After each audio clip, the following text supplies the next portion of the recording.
China is on a red smog alert.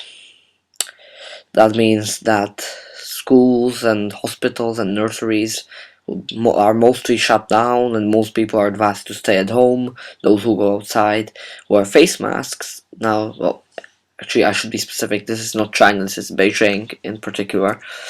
And well, I mean, you probably know that a face mask is not anything new to Beijing, but this is their first red alert in history. And you know, this is going to be a very short story because what can I say? What can I say besides how can you go on denying climate change? I mean, really? Really, you're going to pretend it doesn't exist. It's a liberal hoax. Yes, that's why there's an increased number in wildfires and all sorts of natural disasters. That's why scientists predict that by 2050 parts of the Persian Gulf will be uninhabitable, and that's why China, Beijing, is on its first red smog alert. Yes, you know, will you be like that in what, 50 years? Will we still listen you going, no man, it's a liberal hoax, it's total. Will that happen in 50 years? Oh, you know it won't. But in 50 years there will be a new crisis, and the same people, and certainly the same kind of people who are denying climate change now will deny that then, because, well, part of them are just bought off and they don't have opinions, they will just say what they're paid to say, and part of them will never believe anything that would make them feel uncomfortable. These are always the people who deny crises. And I know that this is going to be attacked as insensitive, but I bet you there, and most certainly, there were people before the Second World War going, nothing's gonna happen, what do you mean?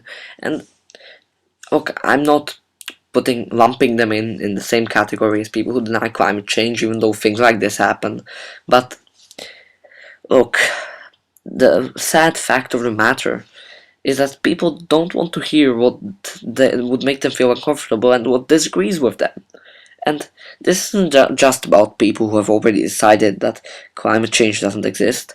This is also about people who are unsure because the media for a large part plays it out as though it's a debate, even though it isn't. Certainly not between scientists. And well, look, just people want to hear what makes them feel better.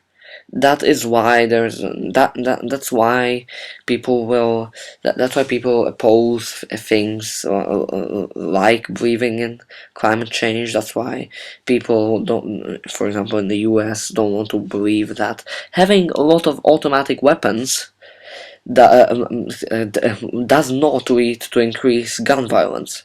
Now, look, I realize there are many US citizens who are aware that this is just ridiculous, and I'm in no way putting you into the same category as people who think that the way I just described, but look, most people, and not even most people, a lot of people, I'm not saying they're necessarily a majority, but a lot of people have got a very small box, and everything they see, they put into that box, even if it's larger, even if it doesn't fit. And look, humanity is screwed if we don't get over this. I mean, how long can we ignore what's going on around us? How long can we pretend that things aren't happening? Well, long enough for it not to be worth it when we realize what's happening. No, really, you're going to, your solution to this is face masks. Look, I'm not saying you shouldn't wear them in this situation, but please don't pretend you don't need drastic action. Please don't pretend you don't need to limit your use of fossil fuels. Please don't pretend that this isn't because you have coal and oil power plants and cars with awful mileage standards all across the world. I mean, please don't pretend that isn't a problem. That's just not true. And I mean, when are you going to turn around? In 2050? In 2100? When your kids are dying from lung cancer at the age of 3? Well, Look, that's just not early enough. And if you don't see that, well, please think about this, because, I mean, look, I said it and I'll say it again. We're screwed if we don't stop thinking like this.